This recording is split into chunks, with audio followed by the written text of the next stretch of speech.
আসসালামু আলাইকুম গাইস। আজ দেখাচ্ছি তরমুজের চোকলা দিয়ে আলু দিয়ে পাকোড়া।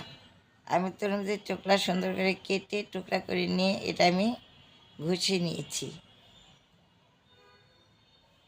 আরেকটি আলুও সুন্দর করে ছিলে এগুলো একদম কুচি করে নিচ্ছি।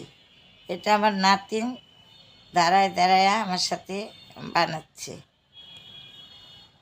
আমার বড় ছেলের ঘরে বড় নাতিন। এগুলো একসাথে করে ধুয়ে দিয়ে দিচ্ছে কর্নফ্লাওয়ার, দিয়ে দিচ্ছে স্বাদ অনুযায়ী লবণ, দিয়ে দিচ্ছে হলুদের গুঁড়ো,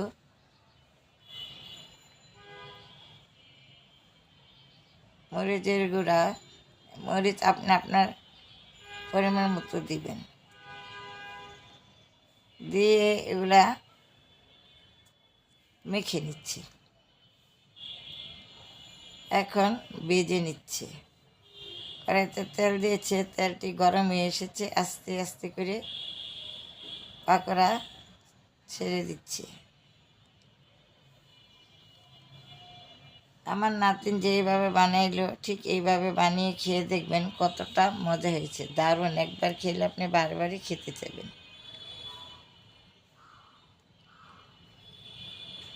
সামনে দাঁড়িয়েছি, খুব সুন্দর করেই বানাইলো।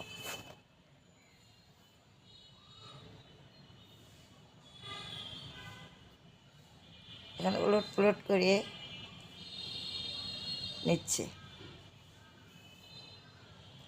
ভাজা হয়ে এসেছে, এখন একটা ছাঁকনির সাহায্যে তুলে নিচ্ছে। আরও কিছুটা বাচ্ছে।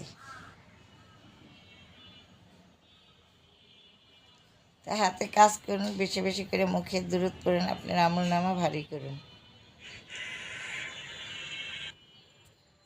হয়ে গেল ভাজা। এখন আমি পরিবেশন করে দেখাবো। ভালো লাগলে অবশ্যই একটি লাইক দিবেন, শেয়ার করে দিবেন, পাশে থাকার বেল আইকনটি বাজিয়ে দিবেন। অনুরোধ রইল, মিস করবেন না। আমি যেইভাবে বানিয়েছি অবশ্যই বাসায় এইভাবে বানিয়ে ট্রাই করে খেয়ে দেখবেন। এখন আমি ভেঙে খেয়ে কতটা সুন্দর হয়েছে, কি মুচমুচে, খেয়ে দেখাই। ওয়াও, এটা আবার দারুণ দারুণ হয়েছে। আল্লাহ মত ধন্যবাদ। বিদায় নিচ্ছি।